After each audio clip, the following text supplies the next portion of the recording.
ఇచ్చిన సాక్ష్యం అనేక మంది యవనస్తులను కదిలించింది. స్తోత్రం చెప్పగలరా? మీకు అర్థమైందమ్మా? నీ సంతృప్తి ఎందులో ఎత్తుక్కోవాలి? దేవుళ్ళో. అక్కడే తృప్తి. అక్కడికి వచ్చిన తర్వాత ప్రశాంతంగా ఉంటాం. హల్లెలూయా. కానీ ధనాపేక్ష కలిగినటువంటి వాడికి వాడు ఎక్కడ ఎత్తుకుతాడు? ధనములు ఎత్తుకుతాడు, డబ్బులు ఎత్తుకుతాడు. అందులో ఉండదు, ప్రభువులోనే ఉంటుంది. హల్లెలూయా. ఇక మంచిది. రెండు చేతులు చెప్పగలరా? ఇది ఎంత ప్రమాదం? ఒకటే రెండు విషయాలు చెప్పనా? చెప్పమంటారా?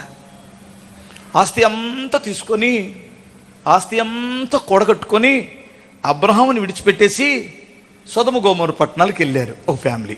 వాళ్ళు ఎవరు? లోతు భార్య. అది అగ్నితో తగలబడిపోతుంది. ప్రభు చెప్పాడు, ఇక నోరు మూసుకొని వెనక్కి తిరిగి చూడకుండా వెళ్ళు, వెనక్కి చూసావు పోతావు అన్నాడు.